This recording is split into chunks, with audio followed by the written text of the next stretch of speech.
오태훈의 라디오 매거진 위켄드. 네, 이번 순서는 마음이 자라는 교실 초등교육 전문가 유석초등학교 김선호 선생님과 함께하겠습니다. 어서 오십시오. 네, 안녕하세요. 예, 오늘은 이 초등 아이들의 선한 리더십 키우기에 대한 얘기를 해볼까 합니다. 네. 리더, 그래, 넌 리더를 해야지. 이런 얘기들 부모님들이 많이들 하곤 하는데 네. 이게 아이들 관계에서도 리더십이 언제부터 나오는 건가요? 이게 보통은 한 3학년 정도부터 이제 눈에 드러나기 시작하고요. 예. 5, 6학년 사춘기가 되면 확실하게 드러납니다. 즉 이제 좋은 리더의 자질은 이미 초등시기 졸업하기 전에 형성된다고 보시면 되고요. 네. 그 리더의 자질은 그 어느 시기가 되면 이렇게 성장하듯이 저절로 생기거나 아니면 뭐 짧은 기간에 만들어지는 게 아니고요. 네. 또 리더는 학교에서 만들어지기보다는 이 학교에서는 리더의 기회를 펼칠 수 있는 그 환경이 구성된다고 보시면 되고요. 선한 리더의 기본 자질은 가정에서 거의 다 만들어진다고 보시면 돼요. 그래서 초등 입학 전부터 시작해서 초등 저학년 시기까지의 보호자 역할이 정말 중요합니다. 네. 초등학교의 리더가 뭐 반장은 아닐 것 같은데. 근데 반장도 해당이 되죠. 반장하면 무조건 리더다 뭐 이렇게 생각한 건 또 아닌 것 같고. 네.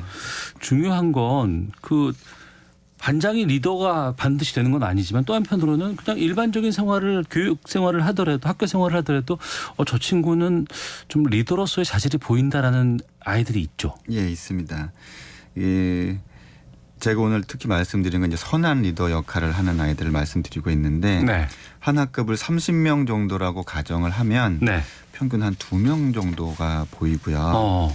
이제 이 고학년인데 선한 리더 역할을 하는 아이가 학급에 없으면 예. 그 해는 정말 많은 문제들이 발생을 해요. 아, 문제가 더 생겨요? 예. 그런 아이들이 없으면 예.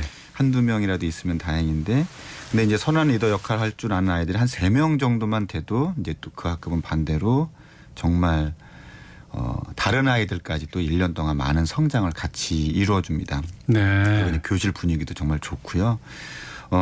특히 또 그 선한 리더십을 인정받는 학생들은 이게 친구들뿐 아니라 담임 교사에게도 인정을 받기 때문에 이제 상당한 자존감을 또 형성할 수 있는 기회도 되고요.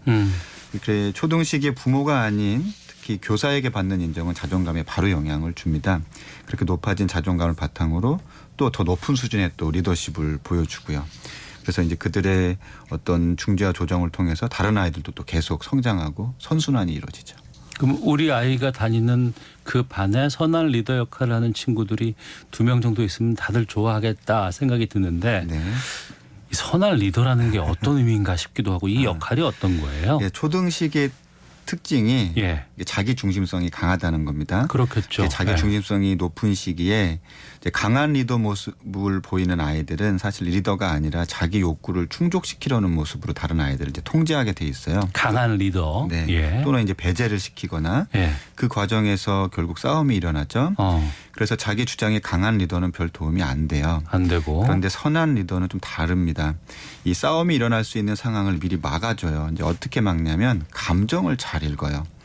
친구들을 자기 뜻대로 움직이고 이끌어 가려 하기보다는 일단 감정이 읽히기 때문에 그걸 바탕으로 공감을 하고 알아차립니다. 예를 들어서 철수가 지금 화가 난 상태네. 예. 이거 알아차린 거죠. 그래서 상황을 조정하는 표현을 다른 친구들에게 합니다. 철수가 맨날 축구 수비만 하니까 야, 이번에는 좀 공격수로 넣어주자. 이렇게 말을 먼저 꺼내죠. 아이고, 이쁘다. 그럼 이제 물론 능력 면에서는 공격수를 하면 안 돼요. 우리 팀이 지게 될 가능성이 높아요. 그런데 그런 것보다 친구의 요구나 감정, 불만 등을 읽어서 먼저 한번 기회를 주기 때문에 싸움이 미연에 방지가 되죠. 훌륭하네요. 근데 이런 역할을 뭐 집에서 배웠을까요? 아니면 이런 역할들은 어떻게 해서 길러지게 되는 건가요? 이런 선한 리더 역할을 하는 수 있을 정도로 성장을 하려면 한 3가지 정도가 뒷받침되면 좋은데요. 우선 첫 번째로 부모로부터 공감적 피드백을 받으면서 성장했을 때. 부모 역할. 네. 이제 정서적 공감력은 논리적으로 설명해주고 말해준다고 해서 형성되기가 어렵거든요. 경험하고 체험에서 직관적으로 형성이 됩니다. 네. 모든 아이들이 처음에는 자기 감정을 잘 몰라요. 이게 내가 화난 건지 억울한 건지 불안한 건지 그런 걸 구분을 못 하는데 그런 순간순간 부모가 그걸 피드백해 주면서 이제 그런 공감력이 형성되는 거고요. 예, 예. 그리고 이제 두 번째로는 내 자신이 좀 쓸모 있다고 여기는 경험이 많은 아이들이에요. 이를 이제 자기 효능감이라고 말을 하는데 네. 이렇게 자기 효능감이 높은 아이들은 나뿐만 아니라 다른 친구들도 나름 쓸모 있다고 여기는 타인 존중감을 갖게 돼요. 그래서 이런 존중감을 바탕으로 해서 친구들이 이제 중재 역할을 하기 때문에 네. 아이들이 따르게 되고요. 그리고 세 번째로 자기 고민을 잘 털어놓을 수 있는 환경에 성장하는 아이들입니다. 이 아이들은 성장하면서 뭐 어른들은 모르는 자기들만의 고민이나 불안들이 늘 있어요. 네. 그런 것들을 표현했을 때 뭐 대수롭지 않다라는 듯 또 별일 아니라는 듯 그냥 뭐 덮어버려 뭐 잊어버려 뭐 이런 식의 경험을 하면 점차 이제 오픈하지 않게 되죠. 네. 그러면 문제 해결력이 성장하지가 않아요. 예, 자기 고민을 오픈하고 그 고민이 일단 인정되고 조금씩 해결되는 과정을 체험하면서 다른 친구들한테도 똑같이 행할 수 있게 되는 거죠. 그래서 그 아이들은 기본적으로 타인의 말을 잘 경청해요. 그러니까 선천적인 기질이 아니고 잘하면서 주변에서 많이 영향을 끼치고 또 영향을 베풀고 이런 것들이 모여서 선한 리더로서의 성장할 수 있는 거군요. 네, 그게 거기 이제 초등학교 저학년 시기까지 누적이 돼야 되죠. 그렇군요. 그래서 뭐 선한 리더를 역할을 하는 훌륭한 친구들이 생기는 거 좋고 게다가 이게 다른 친구들에게도 영향을 크게 끼친다고 하셨는데 네. 어떻게 다른 친구들에게까지 가나요? 예, 그러니까 제가 앞서서 초등학생들의 중요 특징이 자기 중심성이 강하다고 말씀을 드렸죠. 네. 이 자기 중심성이라는 건 학급이라는 공동체 생활을 통해서 점차 이제 경험적으로 벗어나게 돼요. 사회성 면에서 아이들을 학교에 보내는 큰 이유 중에 하나가 이 학급 공동체 생활이 자기 중심성을 적어도 또래 수준에는 맞게 점차 이제 벗어나게 해주는 좋은 역할을 해요. 네. 그런데 거기에 선한 리더가 있는 학급은 학급 친구들이 자기중심적인 사고에서 벗어나는데 속도를 더 가속화시켜줍니다. 그래서 이런 거죠. 누군가 자신을 위해서 크레파스를 아낌없이 빌려주거나 네. 또는 뭐 자기가 아파서 힘들어할 때 기꺼이 보건실에 함께 가주거나 그런 모습을 보고 어른들은 뭐 그럴 수 있지 하지만 아이들 세계에서는 깜짝깜짝 놀래는 거예요. 내가 쉬는 시간 놀아야 되는데 어떻게 저 아이는 같이 보건실까지 데려가 주지? 이렇게 상상도 하기 힘든 일을 아무 조건 없이 해줄 수 있지? 이제 그 아이들이 근데 또 선생님한테 칭찬받는 모습을 보고 이제 자기도 그렇게 하고 싶은 이제 또 동기가 생기죠. 그래서 결국 선한 리더십을 발휘하는 아이들을 통해서 다른 아이들도 자기 중심성에서 벗어나는데 일반적인 속도가 아니라 더 가속화되고 결국에는 타인의 행동까지 바꾸게 하죠. 네. 선하다는 것. 왠지 착한 이미지가 강한데 네. 착하다고 해서 리더가 되는 건 또 아니잖아요. 그렇죠. 예, 이제 중요한 포인트인데요. 타인 배려에만 머물러 있다고 해서 리더가 되진 않아요. 예. 이제 그런 아이들은 심리학에서 이제 조력자라는 표현을 해요. 그러니까 조력자 역할을 잘하는 아이. 근데 조력자를 넘어서 타인을 이끌어가는 리더의 필수적인 요소가 또 하나 있죠. 그건 바로 이제 조율하는 능력이에요. 조율을 통해서 다른 친구들을 적어도 감정적으로 이제 설득을 이끌어내는데 리더는 이렇게 타협과 조율의 과정을 마주하는 인내가 있어야 하는데 네. 초등 교실에서 결국 그것을 해내는 대부분의 아이들은 이제 소외된 친구들에 대한 어떤 배려를 통해서 그런 것들을 성공적으로 이끌어내요. 적어도 저 아이만큼은 다른 아이들이 신뢰를 하기 때문에 어떤 말을 해도 일단은 좀 믿는 편이고요. 그래서 모두먼 구성 모두가 대부분 만족을 해요. 근데 앞서 말씀드린 어떤 힘으로 이끌어내는 권력자형이라든가 네. 이제 똑똑한 생각이나 이렇게 언변으로 조율을 이끌어내는 뭐 능력자형도 있어요. 겉으로는 리더처럼 보여도 이게 한 학기쯤이 지나면 교실 내에서 이제 분열과 다툼이 일어납니다. 아이들 간의 세력 다툼도 심해지고요. 결국에는 통합이 어려워지고 그룹 간의 중심성만 더 강해진 채로 끝나는 경우도 있어요. 네. 권력자형 아니면은 무슨 뭐 능력자형 이건 학기 초에 쉽게 드러날 수 있는 거거든요. 예. 근데 선한 리더십은 시간이 좀 필요하지 않나라는 걱정이 좀 들기도 하고 근데 그렇게 초반에 드러나는 것들이 쭉 가기도 하고 이게 또 장악을 해버리면 쉽지 않은데 이게 어떻게 나중에 분열이든가 다툼을 일어나는지 연관이 될까요 이게? 이게 예를 들어서 특히 이제 권력자형이나 능력자형 아이들이 상황을 주도했을 경우에 네. 학교에서 어떤 놀이를 하거나 뭐 대표적으로 남자아이들은 축구 같은 게 있죠. 예, 예. 보통은 실력이 비슷한 아이들끼리 일단 가위바위보를 해서 팀을 나누는데 권력자형 리더나 능력자형 리더는 점차 그걸 어떤 이유를 대면서 이제 무시하죠. 예. 그러면서 실력이 좋은 아이들을 몰아놓고 자기가 은근슬쩍 그 팀으로 이제 들어가요.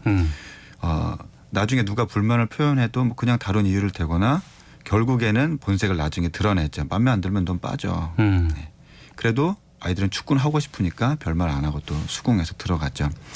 이렇게 놀이뿐 아니라 또 심지어 수업 중에도 그룹 프로젝트 활동들을 요즘 많이 하는데 이제 보이지 않게 영향력을 막 줘요.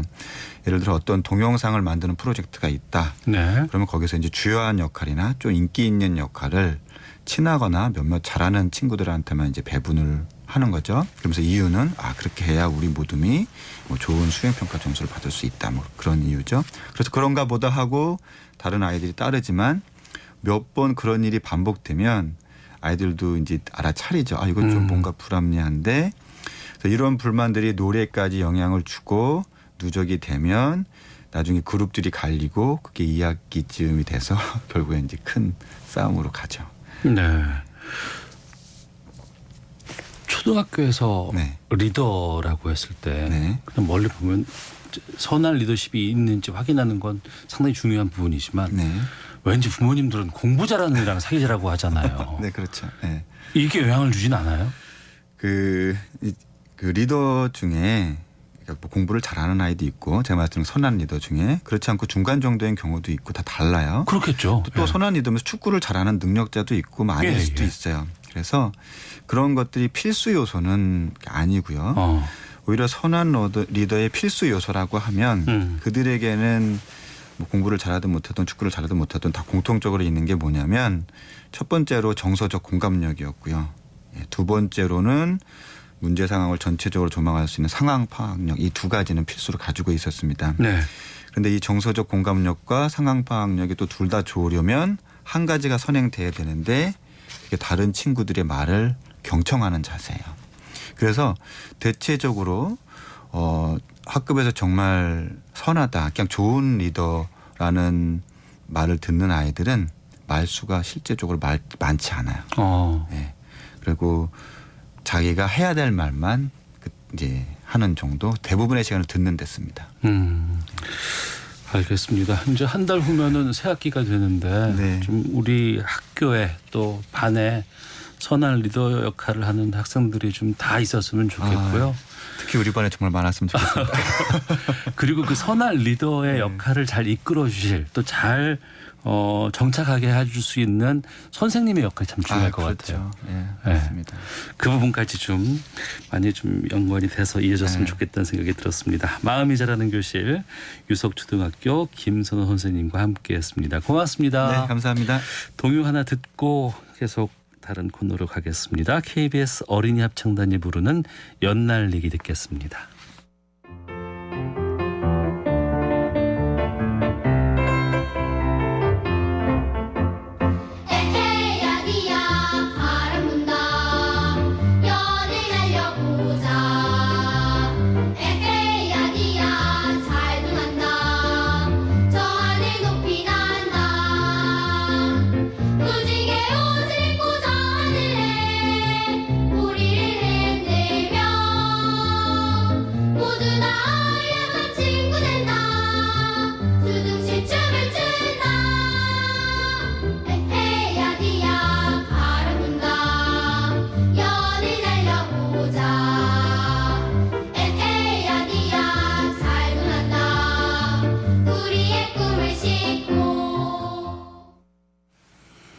네, 이번 시간은 알아두면 힘이 되는 법 이야기를 나누는 시간입니다. 매거진 생활법률 법무법인 동인의 강민주 변호사와 함께하겠습니다. 어서 오십시오. 네, 안녕하세요. 네, 현대중공업 그리고 근로자 사이에 10년간 뭐 지속됐던 통상임금 분쟁 이게 마무리되는 뉴스가 있었습니다. 네. 오늘 좀 이 얘기를 좀 해보고자 하는데 통상임금 이게 좀 어렵기도 하고 이게 어떤 거예요 이게? 이게 정확히 말하면 판결이 있어서 분쟁이 종결된 건 아니고요. 네. 조정이 이루어져서 그동안의 소송이 마무리가 된 건데요. 아, 조정됐어요? 네. 그래서 2012년도에 근로자가 처음 소송을 제기를 했었고 1심, 2심을 거쳐서 2021년에 대법원이 고등법원에 다시 사건을 돌려보내는 파기환송 판결을 했었는데요. 네. 그 파기환송심인 고등법원 사건이 이번에 조정으로 마무리가 된 겁니다. 10년 넘게 걸렸네요. 네, 그렇습니다. 구체적인 소송 내용을 좀 알려주시죠. 네, 이 사건을 이해하시려면 통상 임금에 대해서 먼저 설명을 좀 드려야 될 것 같은데요. 네. 이제 임금을 받으실 때 뭐 시급으로 받으시는 분도 있고 월급으로 받으시는 분들도 계실 텐데 이런 이름과 상관없이 근로자가 정기적이고 일률적이고 고정적으로 노동을 하고 대가를 받는 금액을 통상 임금이라고 합니다. 네. 근데 이 통상 임금이 중요한 거는 통상 임금을 기준으로 뭐 시간의 근로수당이나 휴일 근로수당, 연차수당 같은 법정 수당들이 계산되기 때문인데요. 네, 네. 이 수당들은 통상 임금의 150%를 지급한다, 뭐 200%를 지급한다 이렇게 정해져 있어서 통상 임금이 얼마냐에 따라서 이 수당의 액수가 달라지게 됩니다. 네, 네. 그럼 통상 임금이 그냥 명세서에 찍히는 기본급 아니냐 이렇게 생각을 하실 수도 있는데요. 우리나라 월급 명세서는 상당히 복잡해서 뭐 회사마다 뭐 기본급 말고도 고정적으로 지급되는 금액들이 굉장히 많습니다. 예를 들면 직책이나 직무수당, 뭐 근속수당, 면허수당 같은 것들은 실제 근무일수랑 관계없이 매월 같은 금액이 지급이 되는데요. 네, 네. 이런 것들을 이제 기본급하고 합쳐서 통상 임금이라고 부르게 되는 겁니다. 예. 그리고 그 외에도 뭐 아까 말씀드린 것처럼 일률적, 고정적, 정기적 이렇게 지급되는 돈들은 전부 통상임금에 포함이 되는데 이제 여기서 이제 노사 간의 이견이 발생하는 거죠. 그러니까 돈을 받는데 통상적으로 내가 고정적으로 얼마를 받느냐 네. 여기에 따라서 다른 수당에도 영향을 끼친다고 하면 네네. 그러면 이제 사측 사업자 사용자 입장에서는 통상임금에서 빼려고 할 거고 많은 그렇죠. 것들을 네. 노동자 입장에서는 여기 다 넣었으면 좋겠다라고 차이가 극명할 것 같아요. 네, 맞습니다. 이제 우리나라는 임금 구조가 회사마다 또 굉장히 다 달라요. 네. 그래서 이제 회사마다 기본급 외에 어떤 수당을 더 통상 임금에 포함시켜야 하는지에 대해서 노사 갈등이 굉장히 많습니다. 네. 그래서 그동안 뭐 이 분쟁이 있어온 사례들을 살펴보면 뭐 식대 같은 경우에는 식사값이죠. 네. 뭐 조건 없이 전 직원한테 지급이 된다 하면 통상 임금에 포함이 되는데요. 이 식대도 회사마다 뭐 며칠 이상 근무한 사람한테만 지급을 한다 이렇게 조건이 붙으면 일률적으로 지급되는 게 아니라서 통상임금에 포함이 되지가 않습니다. 그리고 성과급 같은 경우에도 근무 실적을 평가해서 지급이 되기 때문에 보통은 고정성이 없어서 통상임금에 해당이 되지 않는데 네. 뭐 최하위 평가를 받는 경우에도 최소한의 성과급이 지급된다고 하면 뭐 누구라도 고정적으로 받을 수 있는 돈이어서 통상임금에 포함을 시킵니다. 그러니까 고정적으로 주고 모두에게 주고 이런 건 통상임금에 해당이 되고 특별하거나 아니면 잘했으니까 더 줄게 이런 것들은 좀 통상임금과 별개가 되는 거고. 조건이 붙으면은 안 됩니다. 네. 그러면 근데 우리가 보통 보면은 월급하면 뭐 덜 받는 날 많이 받는 날 이게 의미가 있는 게 사여금이잖아요. 네, 그렇습니다. 400%, 600%, 뭐 1000% 이렇게 나오는데 사여금은 어떻게 되는 거예요?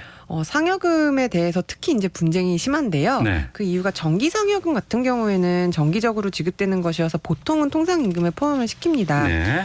근데 이제 그 정기상여금 같은 경우에도 일정한 근무일수를 충족한 때만 지급이 된다 이런 조건이 붙으면 통상임금에서 제외되기도 해서 각각 다른데 이제 정기적이지 않은 상여들은 사안마다 다 판단이 달라지게 돼서 소송이 발생하는 경우가 많습니다. 네. 그래서 이번에 현대중공업도 이 상여금이 문제가 됐었어요. 그래서 현대중공업 사건에서는 근로자들에게 설날과 추석에 명절 상여를 50%씩 적용을 해서 지급을 해왔는데 네. 이 명절 상여금이 통상임금에 포함시켜야 되는지 뭐 이런 수당을 계산할 때 적용돼야 되는지를 두고 2012년도에 근로자 측에서 소송을 제기했었습니다. 근로자 측에서는 당연히 명절 상여가 정기적으로 지급이 되어 왔으니 통상임금에 포함이 돼야 된다 이런 주장이었고 회사 측은 명절 상여는 설이나 추석 연휴 시작 일에 근무하고 있는 사람한테만 지급이 되는 거라서 지급일에 재직 중이라는 어떤 조건이 붙은 것이다고 해서 통상임금이 아니라고 주장을 했었어요. 네. 이게 무슨 말이냐면 이게 만약에 예를 들어 추석 상여가 발생을 하는데 추석 전날 퇴사한 사람은 사실 추석 상여금을 못 받고요. 예. 추석 연휴가 지난 다음 날 퇴사한 사람은 상여금을 받고 퇴사하게 되기 때문에 명절이라는 어떤 시점에 재직이라는 조건이 붙어 있는 이제 상여였다는 그것도 것이죠. 조건이다. 네, 그게 조건이라는 주장이었어요.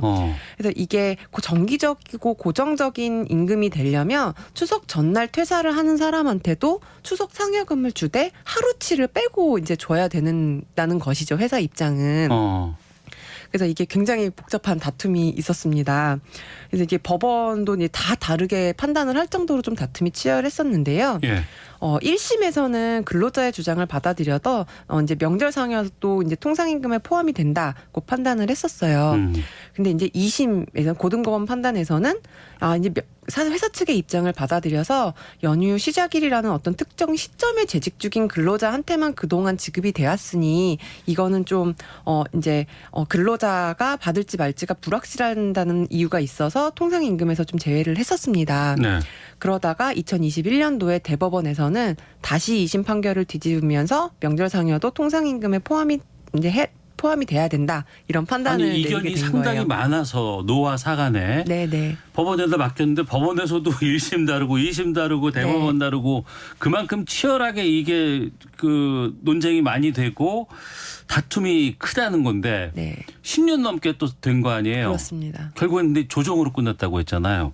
그렇죠. 근데 이제 대법원 판단이 있었기 때문에 거기에 대한 파기환송심에서 조정이 된 거고요. 예. 대법원에서 그래서 이제 통상임금에 포함이 된다고 했으니 이제 그 판단이 어떻게 내려졌냐면 이제 현대중공업의 급여 세칙이라는 어떤 세부적인 내규가 있었는데 네. 그 세칙에 보면은 명절 상여를 지급을 할 때 지급일 이전에 퇴사한 사람한테는 근무 일수에 비례를 해서 일할로 지급을 하도록 하는 규정이 있었습니다. 네. 근데 실제로는 사실 그렇게 운영이 되지는 않았어요. 왜냐하면 퇴사하신 분들은 그 규정을 잘 모르고 회사는 주기 싫으니까 그냥 안 줘왔던 거죠. 네. 이제 어쨌든 그렇게 운영이 되었다 하더라도 그게 근로자랑 합의를 해서 그렇게 지급돼 온 것은 아니다. 이런 근거에서 대법원은 이제 명절 상여를 통상 임금에 포함이 이제 돼야 된다. 이렇게 판단을 했던 했고. 거고요. 이제 거기에 따라서 진행된 2심에서는 어차피 대법원 판단에 따라서 줘야 될 돈이니 줘라. 다만 조금씩 서로 양보해서 일정 금액을 조금 합의해주는 정도로 조정이 이루어진 것 같습니다. 10년 넘게 싸웠다 그러면 그 금액도 줘야 될 돈도 불어났을 것 같고. 네. 그것도 어차피 나 못 받을 수도 있지 않았을까 싶은데 받을 수 있다고 하니까 좀 고맙기도 하고 이런 마음들이 있었기 때문에 조정이 됐을 것 같은데 네. 어떻게 됐어요 그래서? 그래서 이제 그동안 빠져있던 명절 상여들을 전부 포함을 해서 복정수당과 퇴직금을 다 이제 다시 계산하도록 한 건데요. 네. 이게 계산을 해보니까 사측이 지급해야 될 금액이 약 6,300억 원 정도였다고 합니다. 6,300억 원. 네. 그리고 받으시는 분들도 약 한 3만 8천 명 정도가 네. 받으셨다고 합니다. 예. 다른 기업에서도 이런 소송들이 꽤 있을 것 같은데. 네, 이제 거의 큰 기업들은 대부분 이런 소송을 겪었는데요. 예. 기아차 같은 경우에도 9년 정도 소송을 한 끝에 2020년도에 대법원이 명절 상여금과 정기 상여금을 통상임금에 포함시켜야 한다 이런 판단을 한 적이 있고요. 예. 금호타이어 같은 경우도 정기 상여금을 통상임금에 포함시켜야 한다는 판결을 받기도 했습니다. 그동안 사실 통상임금 소송에서 근로자한테 걸림돌이 되는 법리가 사실 하나 있었는데 그 법리에 좀 변경이 생기면서 최근에 이런 판결이 많이 내려지고 있습니다. 근데 그 법리라는 게 신의 측의 원칙이라는 법리인데요. 네네. 권리의 행사를 신의에 쫓아서 하라는 어떤 법리예요. 그래서 이게 좀 추상적일 수 있죠, 이 법리가. 그러니까 신의 측의 원칙이라는 법리에 변경이 생기면서 지금 근로자가 많이 지금 인정받고 있다는 거 아니에요? 네. 이게 뭐예요? 신의 측의 원칙이라는 게? 이게 원칙적으로는 뭐 권리 행사를 신의에 쫓아서 하라 뭐 이런 건데 예. 이게 이제 소송을 제기하기 전이든 제기한 이유든 근로자와 사측은 매년 노사 합의를 해서 상여금이 통상 임금에 해당되지 않는다는 전제를 가지고 임금 협상을 합니다. 왜냐하면 이거가 분쟁이 있기 때문에 함부로 포함을 시켜서 할 수는 없기 때문인데 네네. 그런데 사실 근로자가 소송에 와서 상여금도 통상임금에 포함시켜야 한다는 주장을 하게 되면 노사합의 때랑 주장에 좀 모순이 발생되는 거예요. 네. 회사 입장에서는 애당초 노사합의 때 상여금까지 반영이 되었으면 임금 협상을 다르게 했을 텐데 나중에 와서 요걸 바꿔서 수당을 더 달라고 하는 거라서 근로자의 이런 주장이 좀 어떤 신의에 반한다 이런 주장을 하게 되는 거죠. 그동안은. 네, 그동안 예. 그랬었고 법원 역시도 근로자가 이미 노사합의를 다 한 후에 통상임금을 재산정해달라고 하면 회사가 부담하는 금액이 굉장히 6,300억 원 이런 거액인데 이렇게 되면 회사가 경영상의 어려움을 겪게 되거나 아니면 기업의 존립이 위태롭게 될 수도 있다. 이런 이유로 좀 그동안은 이제 사측에 좀 손을 많이 들어줬었어요. 네. 그러다가 2019년도부터 법원에서 이제 이런 식으로 근로자의 주장을 기각을 하면 다른 이유로 기업의 경영이 어려워졌을 수도 있는데 그 위험을 근로자한테 전가하게 되는 게 아니냐 뭐 이런 판단을 하게 되면서 최근에는 이제 신의 측을 이유로 근로자의 청구를 기각하지는 않는 경향이 많습니다. 알겠습니다. 자, 오늘 매거진 생활법률 통상임금에 대해서 살펴봤습니다. 상당히 논란도 많지만 이게 또 금액이 큰 거기 때문에 네. 많은 분들이 관심 갖고 봤을 것 같습니다. 법무법인 동인의 강민주 변호사와 함께했습니다. 고맙습니다. 네, 감사합니다. 네. 토요일 아침 여러분과 함께했습니다. 라디오 매거진 위크엔드 오늘 순서는 여기까지고요. 저는 내일 아침 7시 5분에 다시 인사드리도록 하겠습니다. 아나운서 오태훈이었습니다. 내일 뵙겠습니다. 안녕히 계십시오.